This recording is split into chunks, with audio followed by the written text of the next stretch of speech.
করবেন। এখন দুইটি গুরুত্বপূর্ণ বিষয় নিয়ে আপনাদের সামনে কথা বলতে চাই। একটি বিষয় হচ্ছে যে আমরা দেখছি গতকালকে থেকে বাংলাদেশের বিভিন্ন জায়গায় ঢাকা শহর থেকে শুরু করে বিভিন্ন অপ্রত্যাশিত ঘটনা ঘটছে, সহিংসতার ঘটনা আমরা শুনতে পাচ্ছি। আমরা আপনাদেরকে স্পষ্ট করে বলতে চাই, এই যে বাংলাদেশের ছাত্র সমাজ একটি এত বড় আন্দোলন করেছে, একটি ফ্যাসিস্ট একটি সরকারের যে একটি পতন ঘটিয়েছে, সেটি আমরা এই কারণে করিনি যে একজন নির্যাতক চলে যাবে আরেকজন নির্যাতক এসে সেই জায়গাটি নিবে। এটি আমরা আমাদের জায়গা থেকে কোনোদিনও মানব না।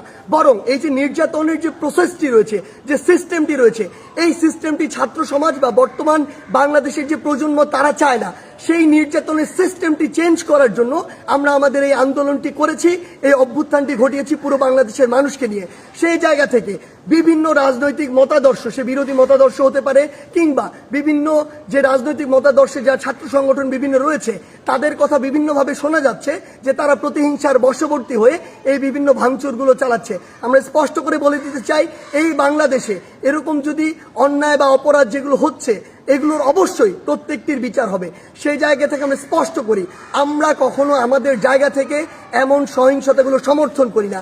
একটি দল 15-16 বছর ধরে বাংলাদেশে এই একটি রেজিম চালিয়েছে, একটি যে স্বৈরাচারী ব্যবস্থা চালিয়েছে, আবার কেউ এসে যদি এটি চালায়, তাহলে আসলে পরিবর্তনটা হলো কি, লাভটি হলো কি? আমাদের প্রত্যাশার সাথে এটা কোনোদিন প্রাসঙ্গিক হয়? কখনো হয় না। তাই আমাদেরকে এটা আমাদের কাজের মাধ্যমে প্রকাশ করতে হবে যে আমরা যে বাংলাদেশের স্বপ্ন দেখি সেটি আসলে আমরা সত্যি করতে চাই। আরেকটি স্পষ্ট করে কথা বলতে চাই, সেটি হচ্ছে যে আমাদের যে সংখ্যালঘু ভাই বোনেরা রয়েছে, তাদের বিভিন্ন ধর্মীয় উপাসনালয় রয়েছে, সেগুলোতে অনেকেই চক্রান্ত করে আঘাত করার চেষ্টা করছে, অনেকে প্রোপাগান্ডা ছড়াচ্ছে, যা হচ্ছে না তাও বলছে। সেই জায়গা থেকে আমাদের সকলকে, সকল ধর্মের বর্ণের সকলকে এই দায়িত্ব নিতে হবে যে আমাদের যে ভাই বোনেরা এটি শিকার হচ্ছে, তাদেরকে আমাদের প্রোটেক্ট করতে হবে। একটি জিনিস মনে রাখবেন, 1971 যখন বাংলাদেশ স্বাধীন হয়েছিল, কোনো নির্দিষ্ট ধর্মের মানুষের কারণে স্বাধীন হয়নি। এই বাংলাদেশ একটি অসাম্প্রদায়িক দেশ এবং এখানে সকল ধর্মের মানুষের এই যে প্রচেষ্টার ফলে বাংলাদেশ আজকে এই পর্যায়ে, কিংবা আজকে 2024 সালে দাঁড়িয়ে যে অভ্যুত্থানটি বাংলাদেশে ঘটেছে, যে স্বৈরাচারের পতনটি ঘটেছে, সেটি কোনো একটি নির্দিষ্ট ধর্মের মানুষের কারণে ঘটেনি। সেটি পুরো বাংলাদেশে বিভিন্ন ধর্মের, মতাদর্শের, বর্ণের গোষ্ঠী যারা রয়েছে, সকলের সম্মিলিত প্রচেষ্টায় ঘটেছে।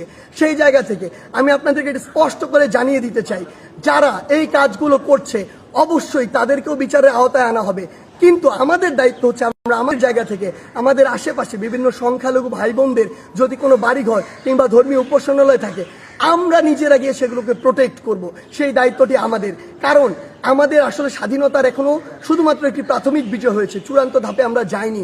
এটি ভুলণ্ঠিত করার জন্য অসংখ্য দেশের বাইরের অপশক্তি তাদের সর্বোচ্চটিকে দিয়ে চেষ্টা করছে। কিন্তু আমরা যদি এই অপকর্মগুলো প্রশ্রয় হতে দেই, তাহলে আমাদের এই যে স্বাধীনতার যে চূড়ান্ত বিজয়, সেটি কিন্তু অনেক কঠিন হয়ে যাবে। সেই জায়গা থেকে সকলের কাছে অনুরোধ যে আমাদের সকল ভাই বোন যারা এই অত্যাচারের শিকার হচ্ছে, সেগুলোর আপনার পাশে গিয়ে দাঁড়ান, সেগুলোর প্রতিবাদ জানান। এবং কেউ যদি কোনো রাজনৈতিক উদ্দেশ্যে প্রতিহিংসার বশবর্তী হয়ে কিংবা অন্য কোনো মতাদর্শ এই চিন্তা করে এসব হামলা চালায়, অবশ্যই এই বাংলাদেশে সেগুলোর বিচার হবে। আপনারা সবাই সবার জায়গায় সচেষ্ট থাকুন, যতক্ষণ না পর্যন্ত এই বাংলাদেশে জনগণের ভোটে, জনগণের দ্বারা নির্বাচিত একটি সরকার না প্রতিষ্ঠিত হচ্ছে। ধন্যবাদ।